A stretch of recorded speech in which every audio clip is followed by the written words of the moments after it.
अस्सलाम वालेकुम। मैं उम्मीद करता हूँ आप लोग खैरियत से होंगे। आज मेरे साथ जो मेहमान यहाँ पे तशरीफ़ फरमा है वो एक मोहतरमा है और हमारा जो टॉपिक है वो भी यही है कि पाकिस्तान एक मेल डोमिनेंट सोसाइटी है या इक्वल ग्राउंड्स के ऊपर पाकिस्तान की जो माशरा है वो अपने रिचुअल्स और नॉर्म्स को लेके चल रहा है। तो मैं अपने फर्स्ट क्वेश्चन से इस पॉडकास्ट को स्टार्ट करूंगा। अस्सलाम वालेकुम सिंगल। वालेकुम अस्सलाम। उम्मीद करता हूँ आप खैरियत से होंगे। जी। इस मेल डोमिनेंट सोसाइटी में ये जेंडर इक्वालिटी को लेके चल रही है। सबसे पहले आपको क्या लगता है, ये मेल डोमिनेंट सोसाइटी है या जेंडर इक्वालिटी के ऊपर बेस करती है?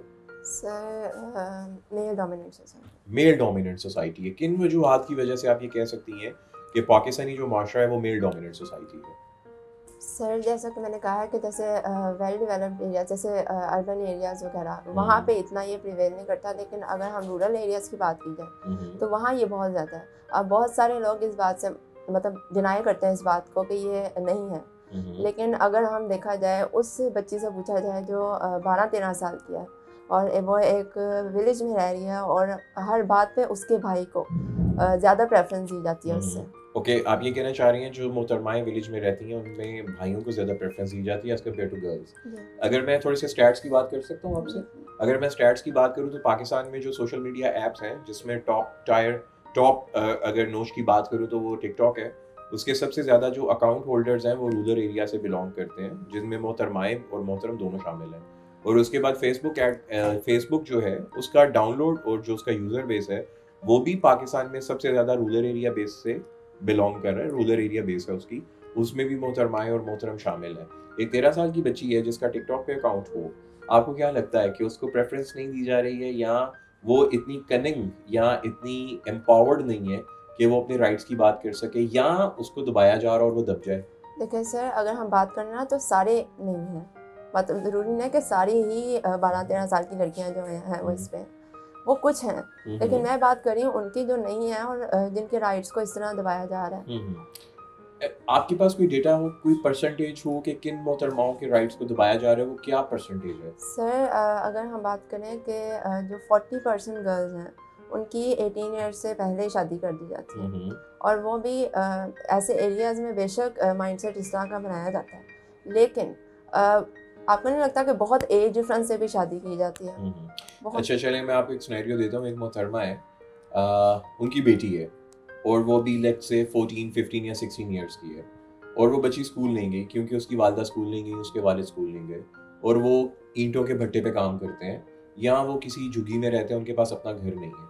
अगर उस बच्ची की शादी किसी ऐसे इंसान से कर दी जाए जिसके पास अपना घर हो, जिसके पास मोटर बाइक हो, और वो बच्ची उसमें चीख चिल्ला नहीं रही हो, बल्कि बस ठीक है हो रही है शादी, it's a process sir of her life, तो आपको क्या लगता है इसमें प्रॉब्लम कहाँ पे है? सर देखिए, वो इतनी मेच्योर नहीं है अभी, उसे अपने अच्छे बुरे का नहीं पता, लेकिन हम्म। मुझे ऐसा लगता है कि पेरेंट्स को फिर थोड़ा रुक जाना चाहिए। मतलब 12 और 13 ईयर ये बहुत ही अर्ली एज है, बहुत। नहीं, 12-13 ईयर में कहीं पे भी शादी नहीं होती। ये बहुत रेयर एक्सेप्शनल केसेस हैं जो हमारे पाकिस्तान में इतनी एज में शादी हो, और ये कानूनी क्राइम है।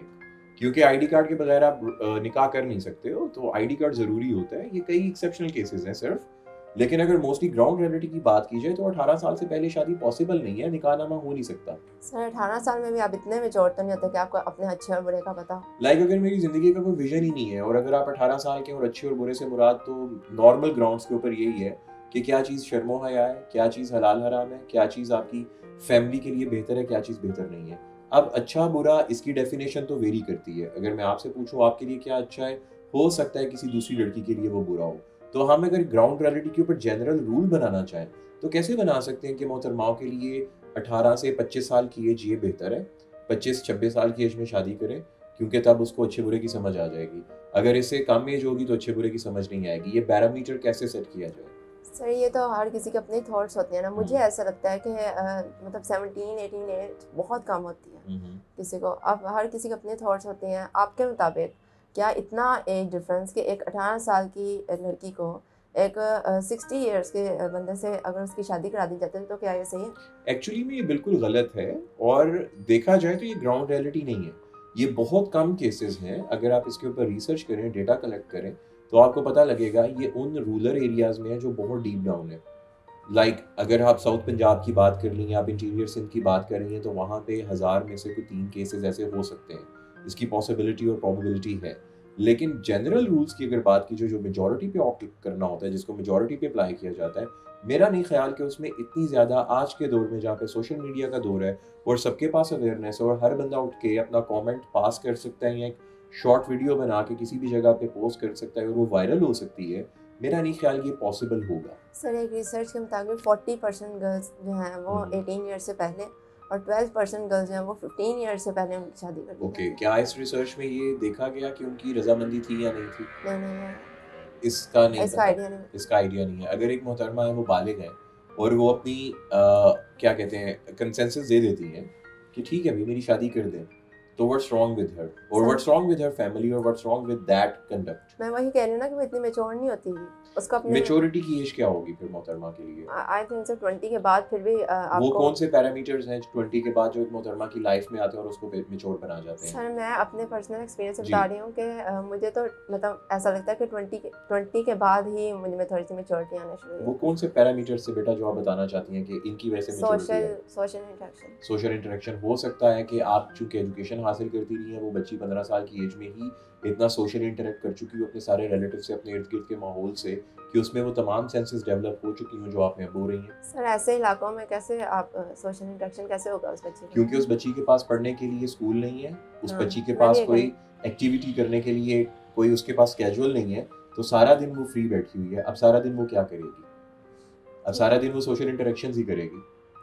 सर लेकिन इस तरह से तो नहीं ना होता जिस तरह से हमारा होता है। अगर आप उनके फैमिली सेटअप्स को देखें तो उनका सोशल इंटरेक्शन उनके फैमिली सेटअप्स के अकॉर्डिंग बिल्कुल परफेक्ट है, क्योंकि उनकी पीछे से एक ब्रीड ऐसी चलती आ रही है।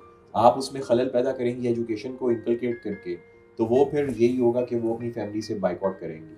चले अगर मैं इसके बारे में नहीं कोई अपनी राय दे रहा, मैं तो आपकी राय जानना चाह रहा हूँ। चलिए ठीक है, शादी तक तो ठीक है, लेकिन आफ्टर मैरिज भी अगर हम सोसाइटी में देखें तो बहुत सारे लोग ऐसे हैं जो कहते हैं कि हमारा बेबी बॉय ही हो, बेबी गर्ल नहीं चाहते। ठीक है, तो इस पे आप क्या कहें? इस पे मैं तो कुछ नहीं कहूँगा। मैं तो आप लोगों से ये इल्तिजा करूँगा कि बाहर निकलिए, गवर्नमेंट हॉस्पिटल्स में जाइए, आपको अंदाज़ा होगा कि वहाँ पे कितनी मोहतरमाएँ एडमिट नहीं है, बल्कि वहाँ पे कितनी मोहतरमाएँ एक सर्विस प्रोवाइडर के तौर पे आ रही हैं, वहाँ पे अपने अटेंडेंट के तौर पे अपने पेशेंट्स के साथ, और वो किन किन गाँव से आ रही हैं और वो कितनी एम्पावर्ड है।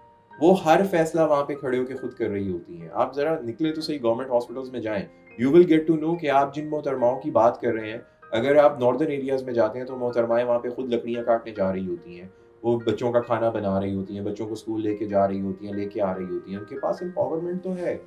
बस देखना ये है कि जिस निगाहों से आप देख रहे हैं, आपकी नज़र में एम्पावरमेंट की डेफिनेशन और मुआशरे की नज़र में एम्पावरमेंट की डेफिनेशन क्या है। थैंक यू सो मच आज के इस पॉडकास्ट के लिए।